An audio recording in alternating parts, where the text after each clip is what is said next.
Hey guys, how's it going? Welcome back to my second LEGO Avengers Endgame set review. As requested, we're covering the War Machine Buster, and the setup for this one is 76124. The recommended ages are 7 and up, and it has a piece count of 362, while the price point is $34.99, which is actually $5 more than the Hulkbuster smash-up was last year for Infinity War. This set actually has less pieces, but it is more expensive, so fun fact. But this is also, of course, a set that debuts the brand new Ant-Man helmet, which I'm also very excited for. An updated War Machine. This will also be our first chance to talk about not only the new Quantum Realm suits, but the War Machine Buster, a concept that I never really considered. I mean, the Hulkbuster, it was just always enough for me. I just never actually thought of the War Machine Buster ever really being a thing. And I just realized these stickers are upside down, and I'm gonna have to fix that before we go any further. But if you want to consider supporting the channel, you can totally pick this set up through my Amazon affiliate link, which is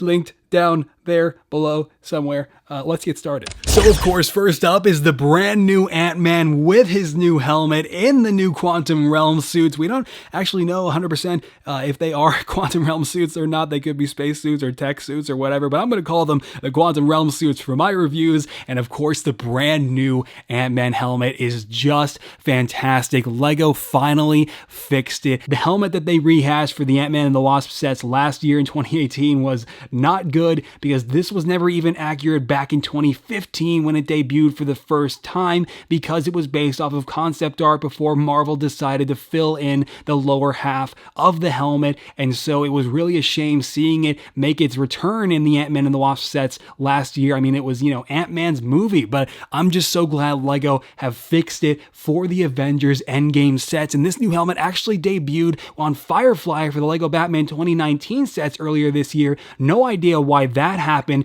but it was very clearly designed for Ant-Man. You take one look at the side of the helmet, that disc behind the antennas, the double layered antennas, the areas behind the backs of the antennas. I mean, the rivet on the top of the helmet, it was very clearly designed for Ant-Man. And so again, no idea why it debuted on Firefly first, but as you can see, the brand new print on the front of the helmet is fantastic. One thing we are having to sacrifice are the trans red elements that were found in this overmolded, like double molded helmet, which is okay, and a trade-off that I am definitely willing to accept, because this print still does look really good, and the lenses are actually the right shape this time too. They're not circular, and I mean, honestly, these two lines on either lens to simulate the glare effect works for me. We also have the rebreather printed there as well. Just a fantastic helmet all around, and to give you one more good, solid 360 view of it, it is just so awesome to finally have this fixed for Scott Lang. But removing it though temporarily to give you a look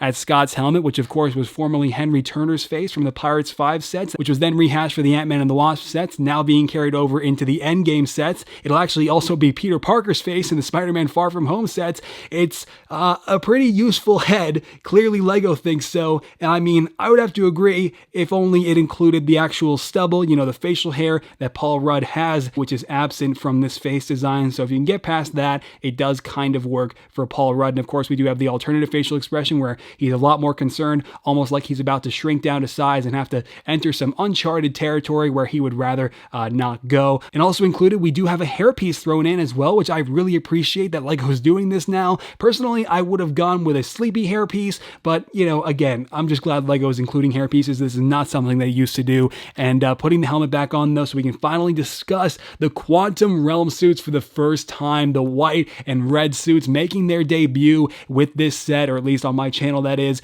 And listen, man, I don't know how long the Quantum Realm suits will be in the movie. None of us do, but clearly LEGO and the toy companies took this as a really good opportunity to just save a ton of money, because literally Captain Marvel and Iron Man are the only minifigures in the Avengers Endgame sets that are not wearing these Quantum Realm suits. LEGO just, again, took this opportunity to save some money, and I mean, I can't really blame them, but wow, is it disappointing for us fans, because we didn't get any of their new updated costumes, like the Captain America scale suit, for instance. But putting all of that aside, the actual printed torso, the new printed legs, the printing on the belt, it is all so fantastic and very clearly accurate as well. And I love the dotted texture that we have running throughout the areas, like kind of beneath the main chest armor and like, the main armor pieces. We have like the undersuit with this fantastic dotted texture that LEGO printed on. And that is just so cool. And I don't even know if I'll be able to recreate that on my painted version.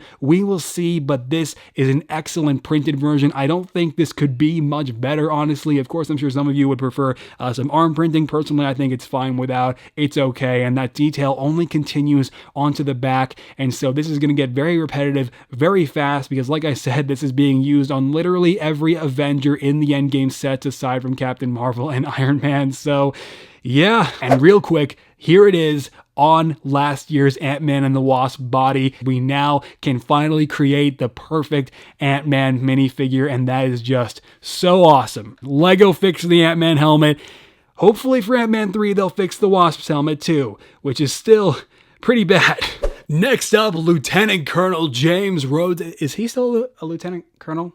I don't know. War Machine himself making his appearance here with a brand new print for the faceplate. And as you can see, we have not only a couple new sets of lines and a little printed line like kind of right there in the center between the eyes. See what I'm saying? But LEGO actually has the silver cut off earlier here than previous War Machine minifigures and really all previous Iron Man minifigures in general. This little cutoff here is actually a first for LEGO, and I think that is definitely kind of interesting. And also, of course, like I said, all the Avengers aside from Iron Man and Captain Marvel have the Quantum Realm suits, and so War Machine does too. So it's literally the exact same suit that you just saw on Ant-Man, just carried over here too. So that's great. We have a couple stud shooters here, one for War Machine to hold in his left hand. If you don't know how stud shooters work, you push down on the gray lever, they fire. They're a great playability feature, and they have been since 2014, but just reloading that and removing that from his hand to discuss the one on his shoulder, which is really nice, which is just attached to a simple clear 1x2 neck brace, and then you have a black 1x2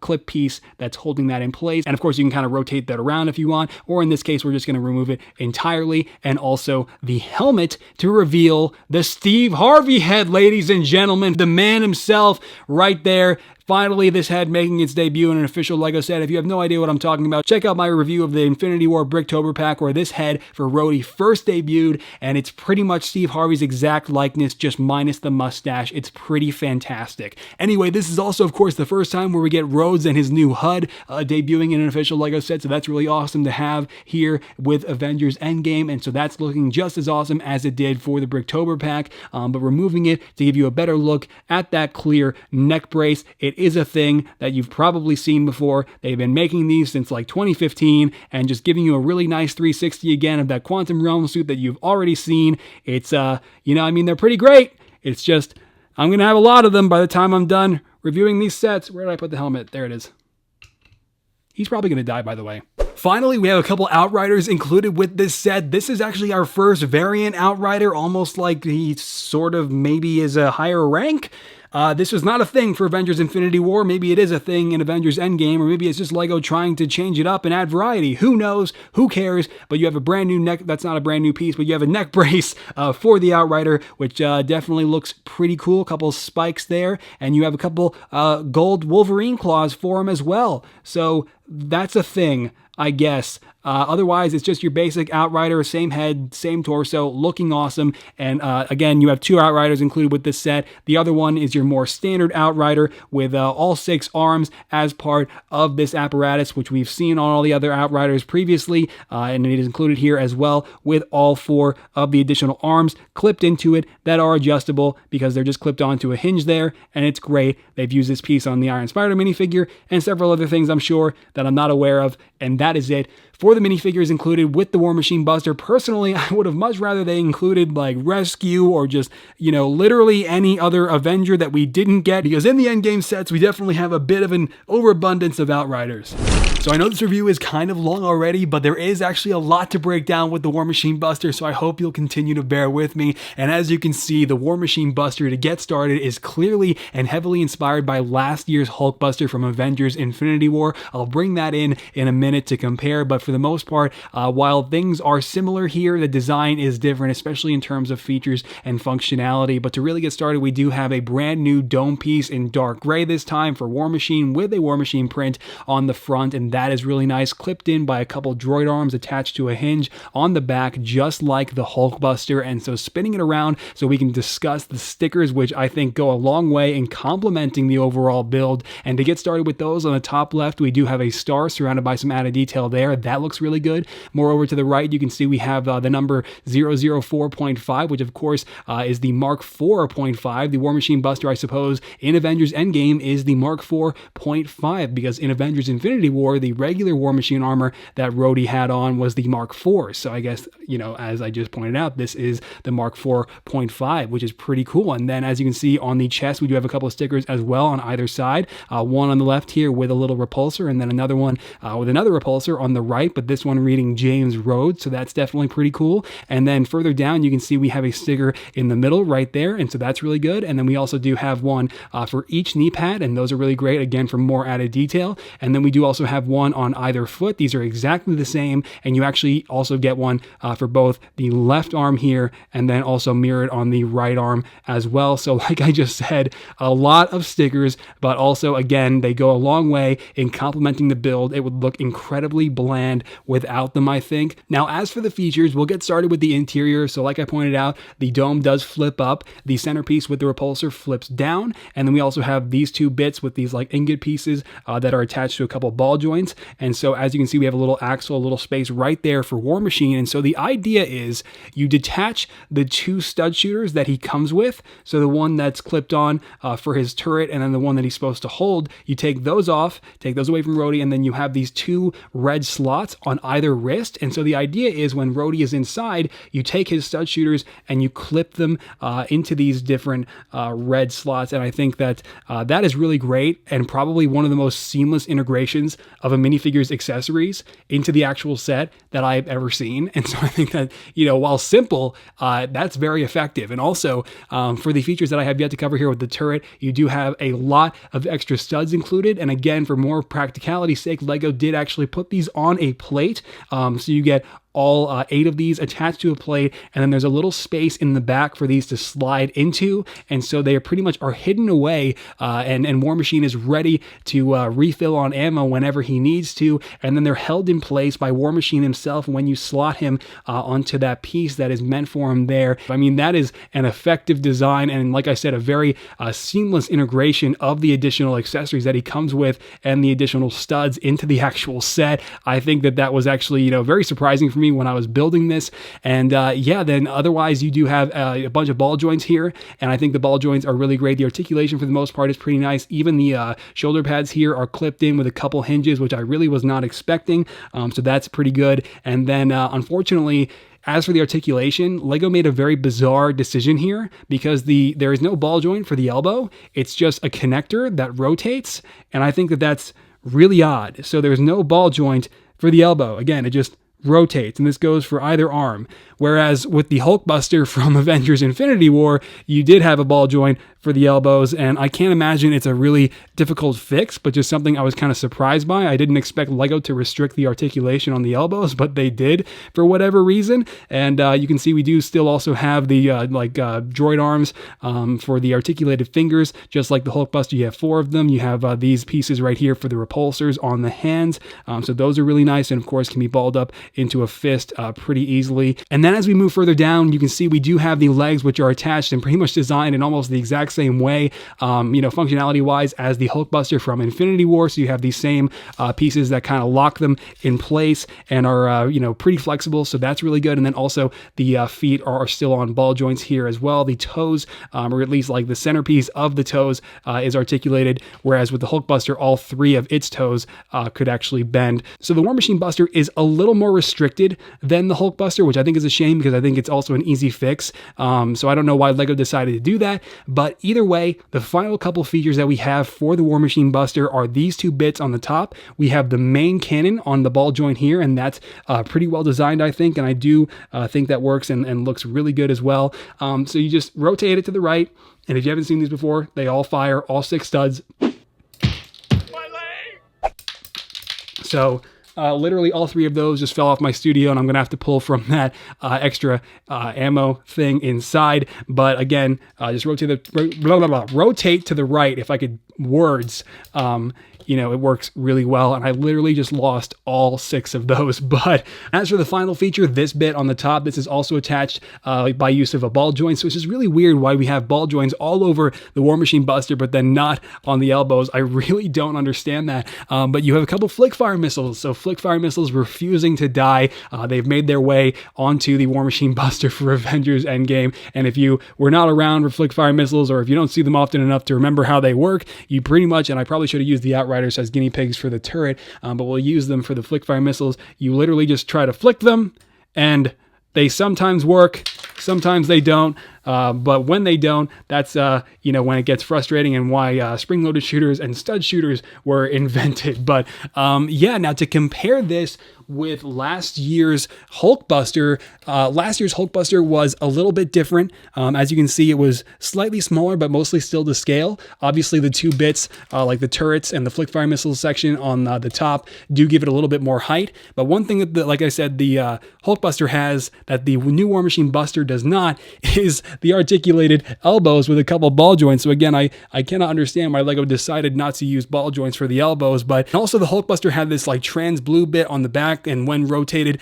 it would pretty much move and rotate the right arm pretty forcefully and acted as a pretty good playability feature. So these two really do go hand in hand. But if you really just take a good look at all the pieces used, while they do share, you know, some structural similarities for the most part, aside from LEGO using the same pieces for the majority of the articulation, the legs being relatively similar, the hands kind of looking the same, you know, the same dome piece being used, the War Machine Buster is pretty different from last year's Hulkbuster. And what I also really do like about the War Machine Buster is there's a lot less Technic exposed, so the War Machine Buster just generally looks cleaner, and if you ask me, despite the lack of elbow articulation, is the better build. And that is why I do recommend the War Machine Buster, as it is definitely a really good set and just a really good display piece. And I really do think that, like I said earlier on, the new Ant-Man helmet is a major selling point. The new Outriders and getting a couple of those is nice. I wish we had gotten another Avenger, like say Rescue, for instance, or just, you know, literally anybody else, so that we weren't, you know, being given so many Outriders. There is just like an overabundance of Outriders in not only the Infinity War sets, but now especially with the Endgame sets. But either way, I do think it is worth the $35 price point. It is a little steep. It would have been better if it was $30, like last year's Hulkbuster Smash Up, because for last year's Hulkbuster Smash Up, you know, with this, not only did you get the Hulkbuster, you also had a turret and 4 minifigures, including Falcon with a full set of wings. So you don't really get the same value here, because you do even get less pieces. And again, like I said at the beginning of the video, you're paying for more, but I still would have picked it up myself regardless of whether or not I was reviewing it for you guys. So now it's up for you to decide. Let me know if you're going to pick this one up down in the comments. But with all that said and done, we're going to go ahead and take a look at the box, the instruction manual, extra pieces, and we'll wrap up this video. The box, the most interesting part of the review, as you can see, taking place in Avengers headquarters to avoid spoilers. The brand new Endgame graphic, this time including War Machine and Ant-Man on the right, which is really cool to have them like there for their respective set. And we also have War Machine sporting the actual size reference on the top, War Machine Buster on the right side, actually the left side. This is more so the right side with all the new illustrations as well. Also, this time featuring War Machine and Ant-Man again, respective to this set, which is fantastic. Love how that changes and varies between the sets. And then we have everything I just showed you, all the features with the War Machine Buster. So yeah. So dude, the instruction manual, pretty crazy, right? Well, yeah, because the decimation actually affected the freaking instruction manuals too. Look, we've only got half of the Endgame lineup advertised in this one. Just this set, along with the Ultimate Quinjet and the Outriders attack. So that's pretty unfortunate. The snap actually affected the paper instruction manuals too. We also do have an advertisement for LEGO Marvel Superheroes 2, which I'm kind of looking forward to, but not really. So yeah. This is gonna work, Steve. I know it is. Because I don't know what I'm gonna do if it doesn't. All right, Lang. You're up. go. This is not what I signed up for. Scott, what happened? I think the purple guy took a quantum laxative.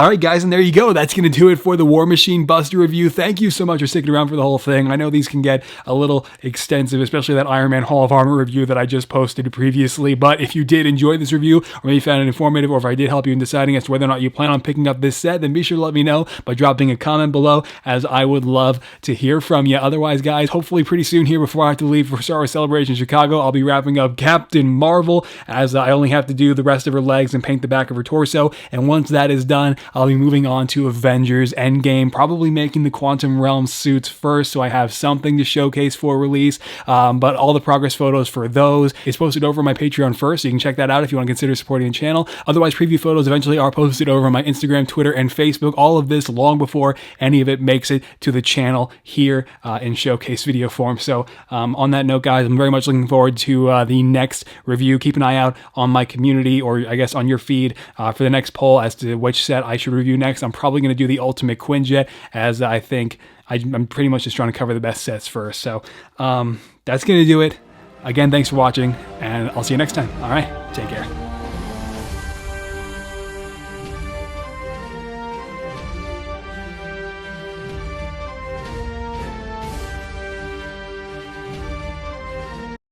Where's my new helmet?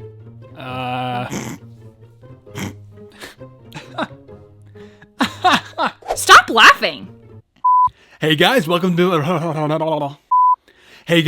my second LEGO blah. Regardless if you did enjoy this review, maybe you found it informative, if I did have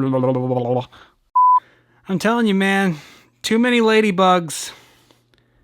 Buddy, could you Yep. Dude, it's on the lens. Yeah, it's on the lens. Okay.